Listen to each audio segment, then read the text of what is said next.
Hello，大家好，欢迎回到我的频道摸爬滚打，我是王大财。那今天呢是我们人生巅峰高富帅高富帅人生巅峰初级阶段的第二步，他们找了一个更资深的人士，不再是那种什么 coordinator 那种协调员啊，那种助理啊什么那种的，反正就是有一定资深经历的，有技术背景，有工程管理经验，有成功创业背景的这么一个人，来跟我更详细的介绍他们的那个孵化器的那个拔苗助长计划。对他可能放的声音有点不太清楚的唧唧歪歪的，但我这里大概听得清楚，反正就当练口语吧。他应该面对面说话，应该说的挺清楚，我听的口音，那嘴张的那个舌头直挺挺的，所以他声音应该清楚，那可能是网络问题，他有点不太清楚，反正大家将就着听吧。好了，废话不多说，我们现在开始吧。3号选手，开始你的表演。Okay, I think it's set up, so we can start. Sure. Cool. Yeah. I mean, we can, I see you put some questions in the chat. I can go through each of those individually really quickly. Does that sound good? Yeah. When you ask what round are we? Is this a the Yeah, it's process? regarding the evaluation process. So now where do I get this information and how do I figure out? Well, literally, it provides more context for my question. Okay. Yeah. No. Right on. So basically, first conversation with recruiting is really more of like an information gathering type thing. It's meant to kind of like, we recognize that venture studio is very different from a lot of people. It's not a thing that most people come across. And so meant to give people a lot of background on vertical SaaS, the venture studio model, what we're out here doing, practical track record of success. This conversation is a little bit more evaluative. We're going to get into your background a bit. We're like trying to get an understanding of what your core motivations are wanting to start a business. We'll dip into timeline. Does this make sense for you? Really just kind of being a partner to you and evaluating if this makes sense. So, which means this is a general feed, sanity check on a general feed, like on the right mindset, the right timeline or life stage, and the right skill set, etc. Right? Yeah, it's a pretty reasonable way to look at it. And does that mean I passed the first round? But yeah, I mean, like mostly that's information gathering, but yeah, you can take the W, take the win on that. I guess I'll answer the next one. So I'm a partner at Fractal, which means that I meet with all the CEOs, all the CTOs. I help establish the mutual fit, and I'm a thought partner to you in evaluating the decision if there's an offer to join the Entrepreneur Residence Program, evaluating that, looking at opportunities to start businesses and people to start those businesses with. I can also give you a little bit of background on me personally, what brings me to this. Spent the last 7 years building half a dozen businesses as either a co-founder or as like a first advisor, first investor. As a group, we've done really well. Most recently, I was running a robotics company where we were doing motion planning for robot arms. So if you're familiar with the open source robotic world, we were putting out Move It for Ross. So anytime you have a serial manipulator, so like industrial pick and place, surgical robots, and you want to come up with motion plans on the fly through collision-rich environments, and you want to guarantee zero collision, very likely you're using our software. So literally, you have a tech background, and you have engineering management experience, and you have successful startup experience. Yeah, I guess a little bit. Definitely engineer at heart and by training. I did my master's in robotics. That's kind of what I've been doing, and then leading teams to go after really cool things. But yeah, and then also the investing side and the startup side. So yeah, the technical interview will be the next stage after this conversation. So there's two pieces to it. One is called Carrot. It's an organization that specializes in just doing technical interviews. They have 24-hour uptime. I just had a guy, a CTO candidate, do his Carrot interview at 1 a.m. So you can schedule whenever at your convenience. You don't need to bust out the algorithms textbook from college. But the really cool thing about that is that we get to see people's performance not only with respect to the cohort that we're putting through the process, but like a global like percentile on people's performance there. And so we'll review the results of that, and then pending that being great, there'll be a technical evaluation with a member of our in-house engineering team, who they'll get more. It's kind of like more of like a design challenge. How would you think about like designing out something on the fly? What do you mean? So for the video technical interview, how long will it last? It's an hour-long interview, but similar to this, it's about half of it is mutual evaluation, and the other half is meant to be more open-ended, where we can get into questions. Like, so the people who will be running that interview are people like Martin and Colby, who are also will be if you choose to launch a company with Fractal, they're going to be your thought partner from within Fractal. So they work with all 50 of our companies. They help they help our CTOs evaluate complexity trade-offs. They're a really great resource for, hey, like if you're dealing with this problem, such and such company over here actually dealt with that exact same problem, and here's the resources they use to solve it. So they're kind of it's an opportunity to learn more about what it would be like to work with them and their perspective on working with Fractal. Okay, cool. So literally I need to reserve such a timeline. But what about the emphasis? I see the posting say, hey, we put emphasis on the CTO as a full stack engineer, which means you can build a product like SaaS product from end to end, which is understandable. But what if somebody has, for example, like natural language processing experience, like focus on building a model, or only like focusing on database, for example, building Spanner. I guess you know Spanner. So focus on structure like Spanner, only infrastructure experience, or only mobile. Yeah, so we generally are looking for people who are very, very elite, but might not. So there's like, would I hire like someone like a Johan Sukin, who is this like incredible robotics engineer that I know?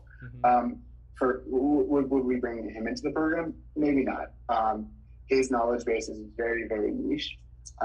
But would I bet on him to do a different company? Like all day. He's great. I invest outside of Fractal if there's something that you're doing. But yeah, so generally, I say a reasonable way to like wrap your head around it is, every single Fractal company is building workflow software for industry X, right? So it would be workflow software for title insurance, or for small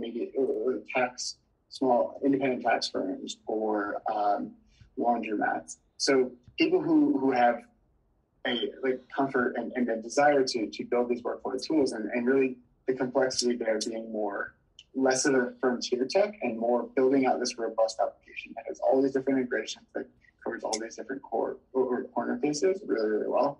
That's generally what we're looking for. Okay, I got the idea. So next question is, what is it like for final round chat with executive?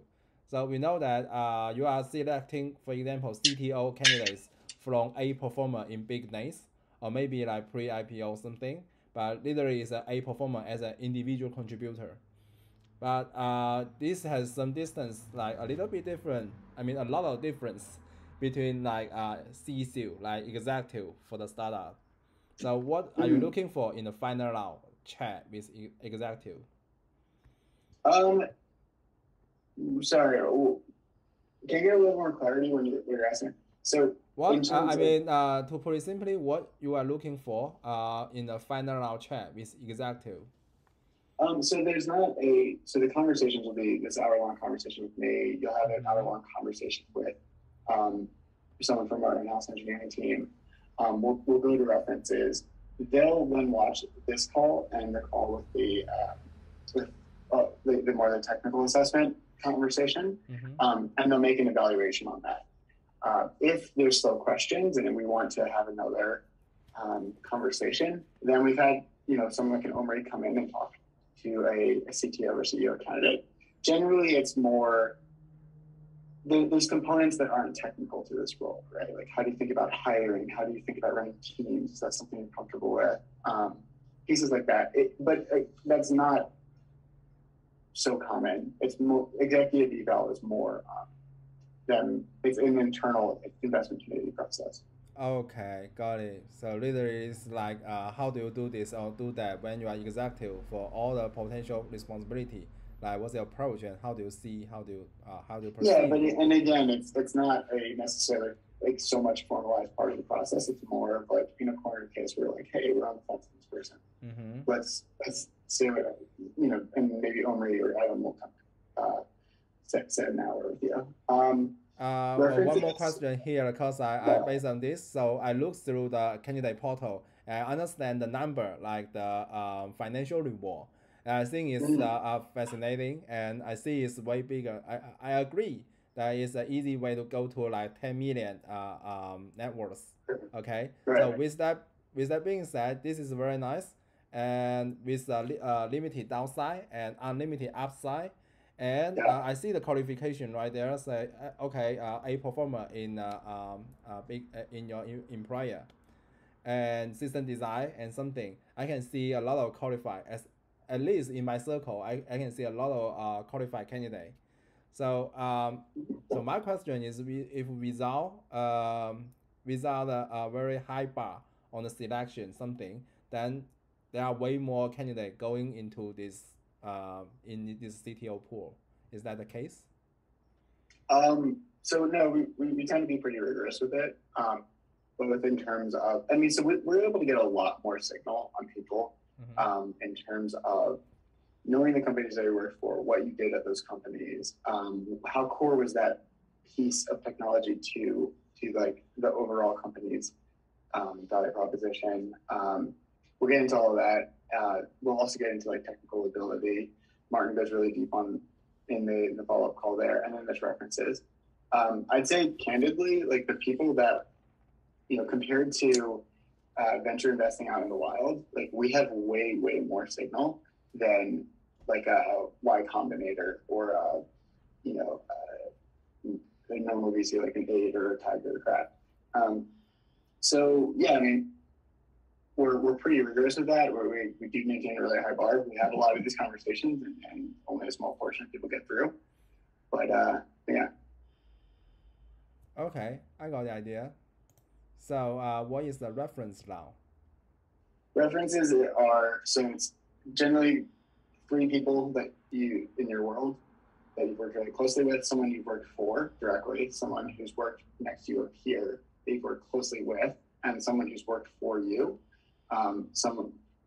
Someone who you were their direct report.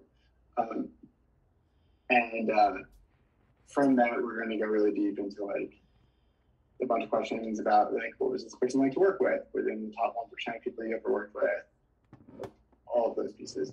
Okay, so literally get reference from my from people who work closely with me to get a sense of Yeah. Okay, I got it. So next is I see there's once there's a EIR offer at the end, then when I sign on, I get a sign-on bonus. Is when is the sign-on bonus? It's not. You get the 50K bonus not when you sign on. You get the 50K bonus. As a CTO, we want to encourage people to go with velocity. So if you join the EIR program, you're keeping your full-time job at YouTube. You are, but at the same time, it's there's an understanding. It's 2 things. It's essentially an NDA saying you won't take the research and the co-founders and go start those companies outside of Fractal, which seems reasonable. And the second piece is sort of an understanding, right? Like joining the EIR program is the first step in launching your business. Now, once you're in that program, like starting your business, the first 2 things you're going to have to secure is a business idea and a co-founder, and lock those 2 things in.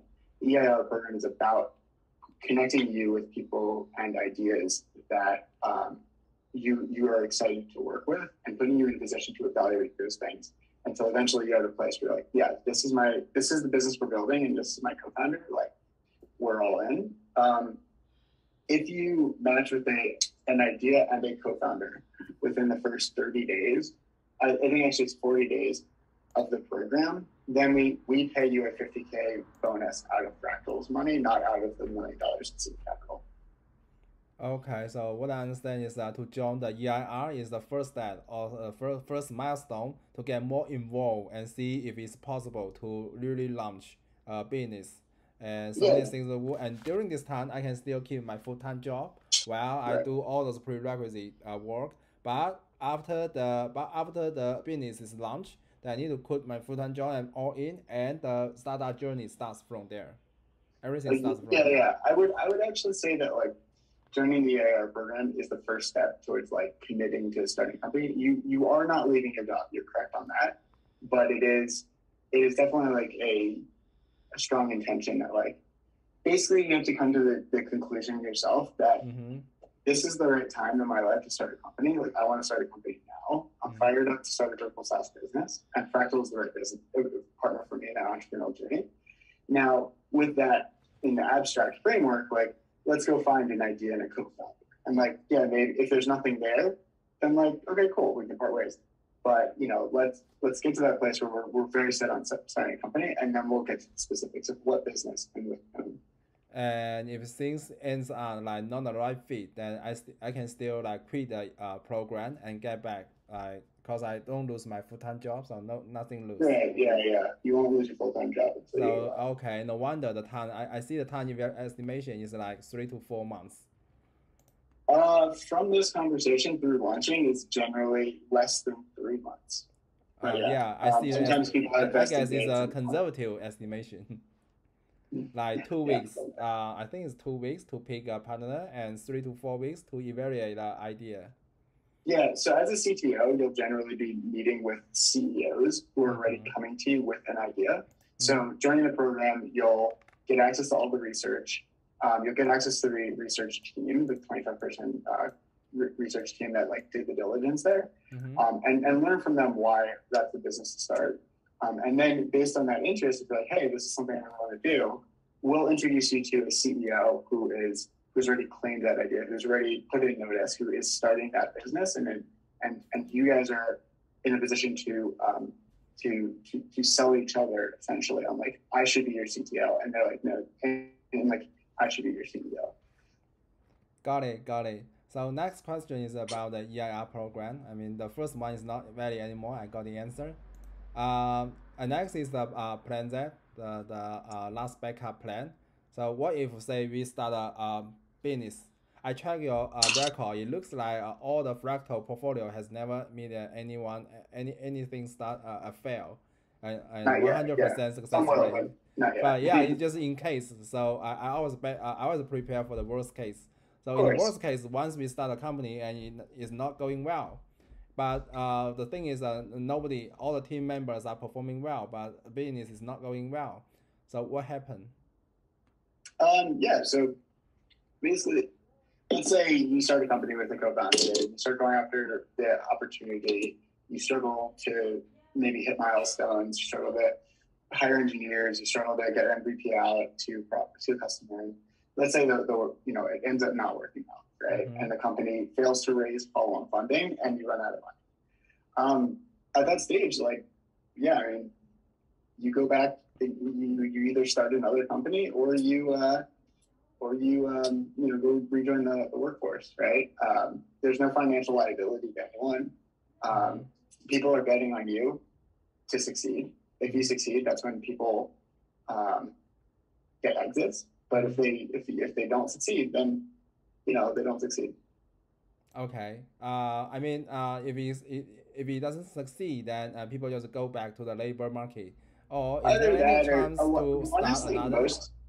Most Fractal founders that I talk to, it's like really amazing to hear them say this. There's like, regardless of whatever happens with this company, like no matter what from now on, like I am a founder. Like I never want to go work for someone else. I always want to be starting a company. Which means if you experience even one day, you're gonna be excited and fulfilled, empowered by the founder's life, and which is totally different from the individual contributors or maybe a screwers life something, and never want to go back. So even it fails, nobody think of going back to the labor market. They think of, okay, even Fractal does not support me anymore, I'm gonna find another incubator. I'm gonna continue the founder's life. Yeah, I mean, in our society, quote unquote failed entrepreneurship is generally considered to be a badge of honor. Your ability to raise money will be greater in the future. even if you do choose to go back to the workforce, you're going to do it with this incredible story of taking real finance and going after a real problem. So your experience is going to be incredible and very marketable. So yeah, I really do consider it to be like, no matter what happens, it's pretty good end games in all eventualities. Okay. Cannot wait to get a sense of that life. Yeah. Okay. So next is about the support structure and org category. So I see there's no tools or partner for like strategy, fundraising, and sales. So there are actually all three of those. So strategy is like, you can think people like head of portfolio. So it'd be like a David Noam or Dan Judd. Both are in SF, by the way. So you get to put in tons of face time with them. They're kind of like high level strategic partner in this. Fundraising, all the fragile companies that have raised from organizations that we introduce them to. People like Nate and Mike are founders. That is what they are like. Like Nate's an amazing person at a lot of things, but the thing that he's absolutely the best in the world at that I've ever met is fundraising, and he will be your partner. And he'll make those intros, he'll coach you up, he'll help you figure out how to raise money. So it's something that we're working on, trying to bring in more support in that regard. But it's something that we're doing right now with like Nate and Mike, and through warm intros to VCs that have invested in fractal companies already. And then the third one is sales. So we have Mike Flores and Scott Leese. Scott Leese isn't full-time, Mike Flores is. Both incredible people, run sales organizations. Also Adam, our CDO, has run sales organizations at the highest level. That's actually an area where we're like very, very strong supporting our companies, because it's not rocket science, but getting it right from the beginning is super important. And it's something that we can be extremely helpful strategizing around, or like finding people to be your like head of sales for salespeople and pieces like that. Okay, I got the idea, which means literally we don't need any tools or partner anything. Because I was thinking maybe like GoFundMe or some other third-party platform or some like pre-sale. Oh, for fundraising? I'm sorry? For fundraising? Yeah.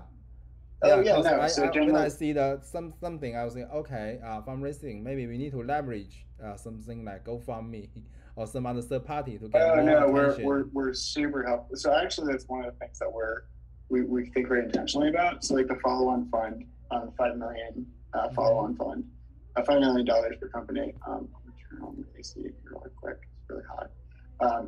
Is intended to like, it's inefficient use of your time for you and your co-founder to be going and like spending 4 months building VC relationships, like going and grabbing breakfasts, lunch, coffees with those people just to get them to the space where they are comfortable cutting you a check. We make a programmatic investment in the first for the pre-seed, and we make a programmatic investment for the seed. The intention there being like, how can we best keep people focused on doing the things that matter? From there, for a Series A, after that, we'll make the warm intros. It'll really be on you and your CEO. It'll be on the CEO to close those deals. We'll help coach on pitching. We'll help coach on, coming up with your slide deck. Will help a lot in that regard. Yeah, totally understand. And I'm glad I meet you guys, because you know what, before that I was trying to ramp up all those stuff, like trying to figure out things on patent, on legal something, on patent, on corporate law or something. I even buy courses like that. And I apply for my old trademarks and my old trademarks and some other like patent stuff. I try to figure out that. But if somebody can help me concentrate, that would be nice. Yeah, that's what we're here for. I mean, it's like basically what we've designed Fractal to be. It's like you focus on what you're really good at, and we'll support you and surround you with incredible people who help you get really good at the things that you know. That like nice. People learn starting a company, but like instead of having to go learn in the wild, and spend 6 months figuring out how to get your first engineer, like here's how to do it in a month. Cool. So, and for categories with support tools and partners, so how does it help? How does it like further leverage the resource? Sorry, one more time. In the support structure and organization session, I see some categories. They have support tools and partners. I want to know how does the support tools and partner and can be further leveraged or can be further expand the help. I'm not sure I'm following. How does the support tools and partners help in the categories? Oh, so we're talking about like the fragile support structure. Yeah, for other categories, for example, for engineering, we have AWS and GCP something. So that'd be a really great conversation or a question to ask Martin, the head of portfolio engineering, or Colby, when you in that, you know, I mentioned like the technical eval later, because they're going to be your partner in that, so they'll have a lot more information about like the specifics, because they straddle both evaluation and portfolio support, whereas I'm more founder journey through launch.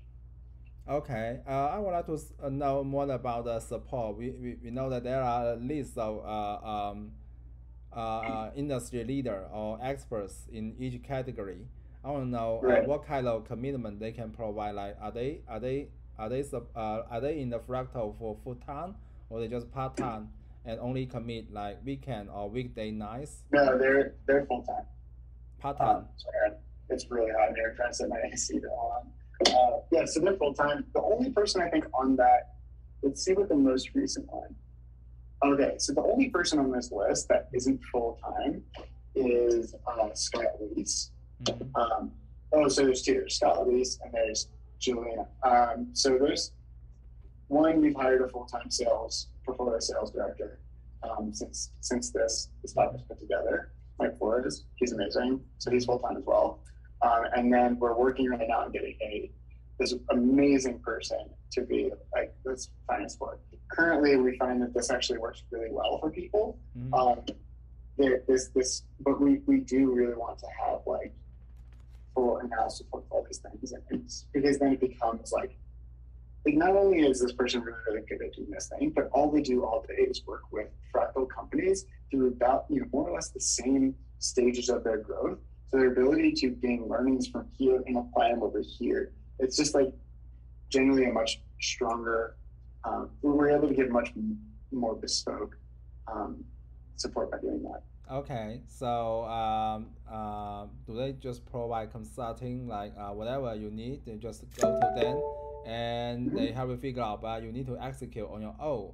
Or are they like early? Are they on board as a board member of your startup in the early days? So they are more.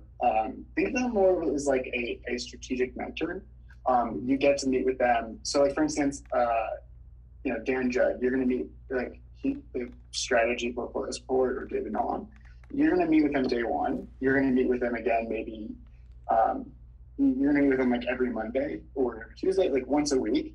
He's going to help you guys set goals for yourself. He's going to help you. He's going to put up a roadmap of like, hey, it was like based on the 45 companies that we started so far, here's where they were, like, month 1, month 2, month 3. So it helps. It's like a data driven like goals for yourselves, and it's more of a I don't know, like a way to think about it is like my shoulder is really hurt right now, so I go to a physical therapist. If I didn't have a physical therapist, I would never do my physical therapy. But having someone that I have to go to every week and be like, yeah, I did my physical therapy, like it becomes a much more powerful thing. Scott Bourdney is another one you're going to meet with day one.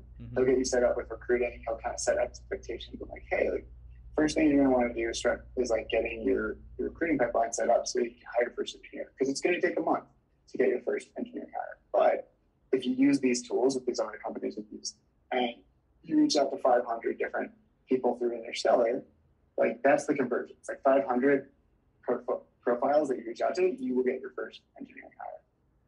Okay. And so each of these pieces is something like that, right? Where it's appropriate for like, okay, you're setting up a recruiting pipeline. Okay, you're setting up a sales pipeline. Let's bring in the expert and help you guys strategize around that. Okay. Next, thanks very much. So next is about the early existential risk portion. So for my philosophy, okay, I'm gonna say for anything I collaborate with other people, I would like to make sure people or entity who work with me get the most benefit, so that they are very motivated to help me, or they can on behalf of my best interests. Like you acquire something, you hire a realtor, you hire a mortgage broker, something you need to make sure they get most benefit, or they may not represent your best benefit. You know what I mean? Mm-hmm. So I would like to know this process. So here's how Fractal does that. Oh, actually, I'll let you ask you questions. I might be inferring. Yeah. So I mean, for this process, I see Fractal provides a great support along the startup journey. So I would like to know how much will Fractal take? I mean, equity or money or anything. We take equity, and specifically we do not take preferred shares. We take common stock. So we have the exact same economics that you guys are getting. So if you guys succeed, we succeed. If you guys fail, we fail. We're also putting our money where our mouth is through our financial partner, Anvil. So we're actually taking more risk than you guys are in some ways. But yeah, so the way the cap table works is each founder has 18% at incorporation, but immediately you get $1 million in venture financing. So are you familiar with 1-on-6 or like dilution calculations or anything like that? Unfortunately, no. Oh no, yeah, it's cool. I just to level set. So basically, the Anvil will invest for 1-on-6. What that means is we're valuing your company before the Anvil's investment at $5 million. They're going to give you $1 million and own 1/6 of the company in exchange for that $1 million, because before the million you were worth $5 million. Now you're worth that plus $1 million in the bank. Okay. So you're worth $6 million.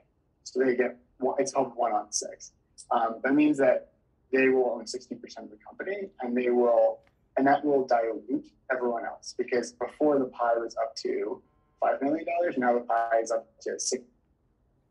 So the percent ownerships drop down, but the dollar value of ownership stays the same. And so after the dilution, the first round of dilution, each founder goes from owning 18% of the company, which is worth about $900,000 in equity, to owning 15% of the company, which is still worth exactly $900,000 in equity. There's after the dilution, there's the options pool for early employees and advisors is 10%. The Anvil will own 16%, and Fractal will retain the rest, which computes to about 44%. Yeah, I watch your presentation slides, so I understand the number and it goes through. I don't have too much problem on that. So next problem is next question is I see in the C round you leverage another capital and invest like 1 million. The 1 million is from Dan, is not from Fractal, and 60% is to Dan. And it is agreed then for every single startup they agree on a 5 million evaluation, right? Yeah, free money. Yes. And for the seed, I think that's a pre-seed round, and for the after 9 months, the funding round after 9 months, then there is a very dedicated 300 million fund, also from external partner funds. So are all of these partner firms that agree upon some variation criteria? So it's still kind of active conversations, but it will apply to other companies. So which is why we talk about it and we bring it up, because it'll be relevant. But the exact criteria is still being actively negotiated. Very safe assumption is if you get to, let's say, maybe 2 or 3 customers who are paying for the software, and you have an engineering team that has an MVP out product in production with the customer using it, very, very, very much you will get the $5 million, and it's very likely going to be 5 on 25. Where that number came from was, so in our first 45 companies, that's where we found companies coming out to at about that 9-10 months of traction, where they were raising follow-on financing. So rather than every company having to go do that, go out fundraise and all that. It's like, okay, like we know what the market rate is. Let's just make that programmatic. Like if you are hitting these benchmarks, here's another $5 million. If you don't hit those benchmarks, you still have the option to raise externally. That's 100% still on the table. But here's a way to shortcut that whole process. But when you say we know the market rate, the V refers to like there is an internal team inside Fractal software to do the enterprise valuation. So yeah, it's a little fuzzy this early in the company's life cycle. It's not like you can really price them based on revenue or price them based on profitability, like 9 months in, right? It's more like what is market rate among the venture investing world based on this is a great founding team that seems to be doing a great job executing. They have a product on the market. We know that the market, the ultimate opportunity that they're going after is really, really large. And so this was it's actually probably above market rate right now because the number was taken from the end of 2021, which if you remember, stocks were about 30% higher and monetary policy was a lot easier. And so it's basically an opportunity to lock in like the best market rate that's ever existed, but in a time when there's been this big like recession or contraction. Okay, so I see there is a system to secure the fundraising. So my question is for the A round or B round. So with such a system, as a founder, do I still need to prepare slides and train my like public speaking skill and do pitch and demo, or I just concentrate on the deliverable and including like customer acquisition and feature development and scalable, whatever. Okay. Yeah. And once deliverable is here and Fractal software knows the progress, knows everything about my company, and they just publish to partner farms and get farm and no need to pitch and demo. Is that? So that is exactly the way to think about it for the first investment and the follow-on investment. After that, we'll make those introductions to other VCs. After what? After Series A or Series B? The labels are weird. The labels are made up.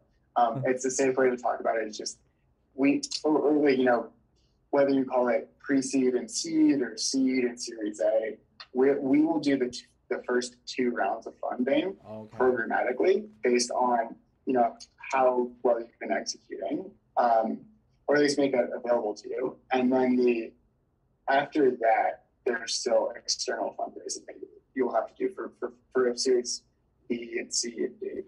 We will make introductions for that. We will still help coach you. As the CTO, it's a lot less on you than it is your CEO co-founder. Sometimes people will pitch with high on Mike, high on Nate, I'm the CEO, I'm the CTO. Oftentimes just high on the CEO. Like my CTO is building product. They're focusing on what matters. I'm the one here, wasting my time talking to you. Well, it really depends, especially for the tech-sensitive company. That once we need to reach out, we don't have a programmatic process for fundraising. Then we need to both on the business side and on the technical side, we need to spread like exposure and reputation in the industry. Yeah, I mean that's a big part of it for not only fundraising but also for sales. So you're in there, and like we can be really helpful about mechanisms to get your name out there. But even at that stage, the consultation, like the strategy, like the engineering, like whatever consulting is still available for us, right? Yeah, of course. Yeah, that doesn't go away. Okay, and they can figure out how to, and they can have some resource to help me quickly bootstrap. Yeah, or to I mean, basically, the way to think about it is eventually at some point you will outgrow most of what we have to offer. That's probably like 3-4 years from now. We'll still be, out there championing you because, our economics are your economics. Our incentives are very aligned. And so we'll still be helpful. But yeah, it's.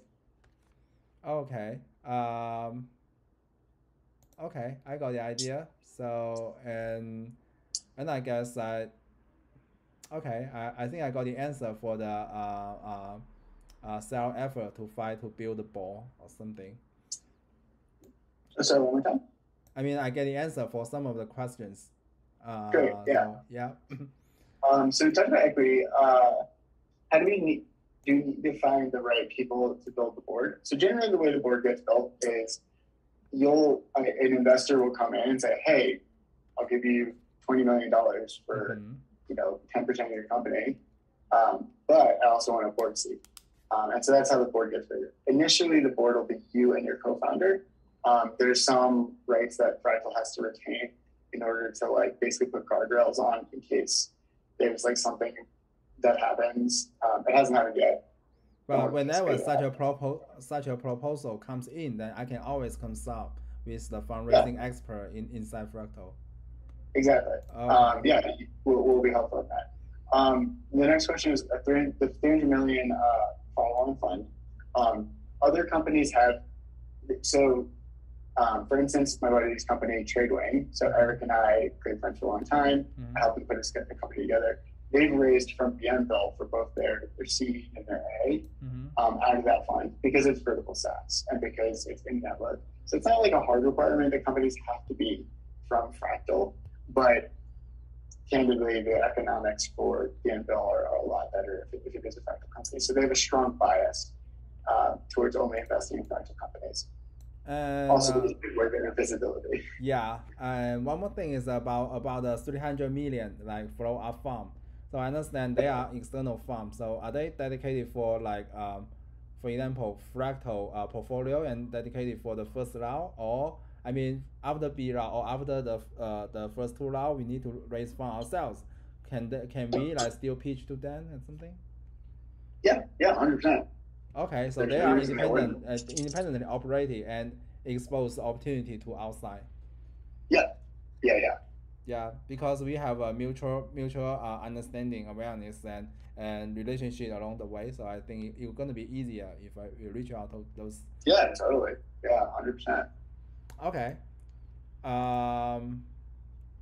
Cool. So, let's talk about vertical selection, I guess. That's the next question.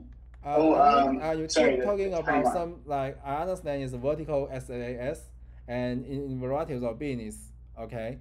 But you keep talking some like very standard timeline, like for 9 months something happened, 12 months something happened, and at last like 15 months.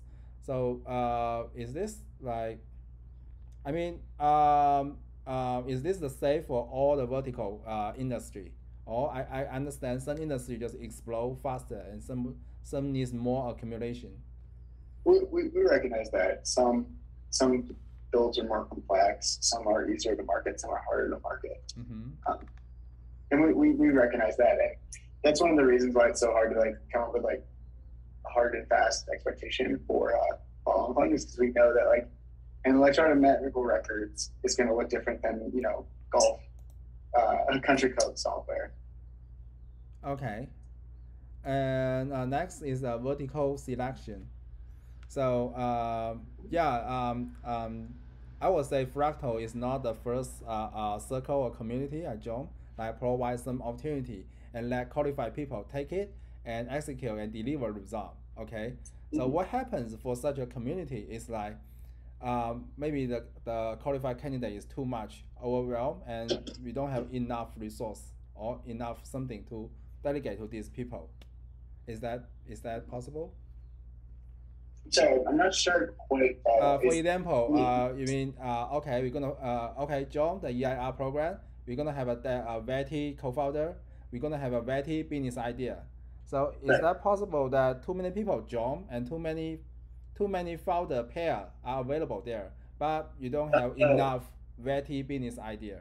Yeah, well, I mean, so we have again, 25 person research team. They're coming up with new verticals every day. I mean, they'll come out with about, right now, I think we're on track to put out 10 new approved verticals this month.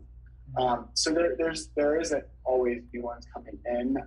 There are, candidly, there's about 3 dozen founders in SF and then another 3 dozen founder EARs in New York. And so everyone's looking at the same verticals and everyone's kind of competing for getting, for claiming those and getting to be able to start those companies.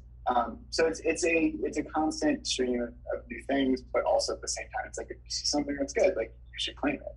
You should go after it because it's like there's no guarantee that anything else is gonna like even compare. I just curious. I mean, the reason I ask this question is if I were, I will, if I was operating fractal software, okay, I'll try to make sure the VT business idea would not conflict with each other. Or maybe, yeah, no, 100%. We do. We put a lot of intention into that. But that's like making sure that this business idea does not overlap with this business idea. The boundary that we draw is maybe in this business idea, there's like in the diligence, they're talking about like, and if you go over here, there might be more value to extract here or here. And maybe over here, they're like, oh, and you can come over here as well. But the core businesses are always separate. Oh, okay, so make sure none of the business in the fractal portfolio are in a competing relationship.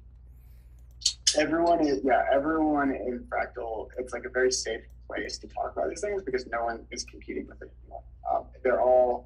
Everyone is incentivized to like build community, support each other, and dominate in their field. The last question is also about vertical selection. So when you evaluate the business idea, I guess the market cap applicable area will be 2 factors. So is it targeting is supposed like a series C or D something? So only the U.S. market, and how do you evaluate like international market that has different geography or economy situation? So we look at primarily the U.S. market and anything that comes through has to make sense, even if you never went to like Canada, even though it's like basically more or less like a lot of the same. A lot of these companies have state-by-state regulations that you're going to have to deal with already, so there's one city there. We are very laser focused on solving vertical SaaS for the U.S. market right now. 2-3 years from now, we're going to probably exhaust opportunities to start businesses in the space that we're excited about. So there's opportunities to go enterprise, there's opportunities to go international for sure. But yeah, I mean, at the end of the day, it's also your company to start. If you start with software for dentists and you're like, yeah, this is an amazing place, and then you realize like, you know what, actually, dentists in China need software too, and we can sell it at a really great price point there. And also do that, like, Okay, I got the idea. Okay, so the last thing is give me a very detailed example of a vertical SaaS. Try to give me something, for example, Calendly. Do you think that's something that that potentially matches, potentially be something for the graduating from fractal portfolio? Sorry, one more time.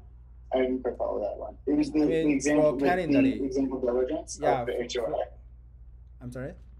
Was it the example diligence, the HOA?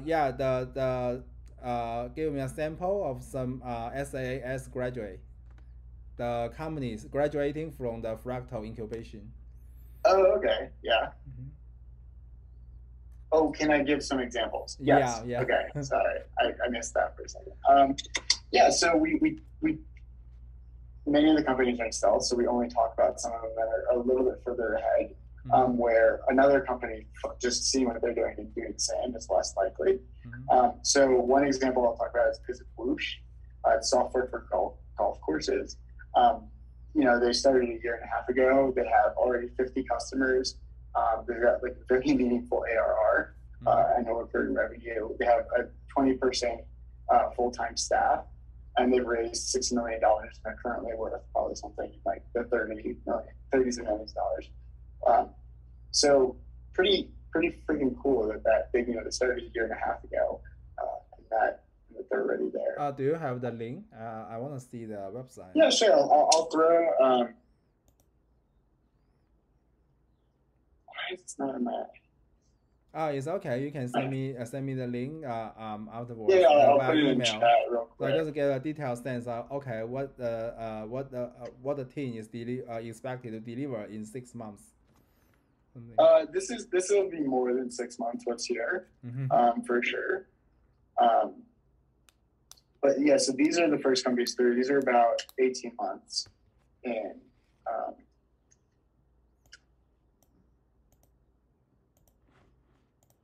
So these are some of the earlier companies that Fractal started. Each of these raised follow-on funding. They're all approximately the same age to the product. Okay, nice. So we are almost running out of time at the end. Thank you very much. So at the end, I will say let's talk about the next step. Right. I think the next step is probably we should run it back to this conversation. I mean, so I'm really, really happy to have been able to answer all your questions. I do have some questions that I want to cover as well before we go to the technical eval. Let's find another time to do sort of more of like I want you to take me through your background, promotions that you've gotten. And I want to get into more of like what your motivations are being topic. But we can do that. You mentioned tomorrow's no good for me, but what about Friday at 11 a.m.? Well, actually, I'm not available for a technical interview. My calendar is fulfilled with other appointments. Okay. What about Monday? Yeah, for the next 2 weeks, I'm on a personal vacation. Yeah, it's scheduled like 4 months. 4 months ago. Sorry. It's actually due to my family. So I can start a technical interview like at the beginning of June. I think it's June the 2nd. And this would be a non-technical interview. This would be a conversation. Oh, okay. Even for that, yeah. Cause my calendar, regardless of my refresh or readiness or whatever, it's just my calendar is fulfilled with that, and I'm still full time at Google, so deliver every day. So yeah, next available slot will be like June the 2nd. Right on. June 2nd. Wow. Okay, that's pretty far in the future. Yeah, at afternoon. Okay. Let's do. Let's see. Okay, that one looks like it's will work. All right. Well, let's do June 1st at 3 p.m. Okay. Yeah. Again, feel free just send me a calendar invite, and nowadays I just use my email and corresponding calendar to organize my schedule and make sure. Yeah, me too. I live and die by my schedule. I can't function without it. Yeah, I really appreciate your patience and your clarification, and it's great. And I cannot wait to start the journey. Yeah, man. Well, let's talk again in June. Really excited about that. And by the way, 100%, everyone that you know that's a total rock star who should found a company, you should send them our way because we pay a meaty referral bonus, and also it's just a great opportunity. I truly believe that for anyone who's trying to get into entrepreneurship. Okay, well, actually, I want to be the founder long ago, so that's why I proactively just ran part on like patent and the legal and how to establish the patent system, and of course coding. And I intentionally like expand my technical exposure to a variety like stack, like backend, front end, and mobile, and site reliability and model training in the machine learning area. Right on. Yeah, and since you say you have a team to do the business idea research, so why not I just send you the pitch and demo deck to you? Of course, I translate in English first. I do a pitch and demo before. Oh yeah, yeah, definitely send it. I'm happy to run that by the research team. Okay, I will send you later. Right on. Looking forward to it. And just send me the calendar invite, and let's we can talk for the next round. And thank you very much so much for today. Thank you. Right on. Talk to you later. Bye.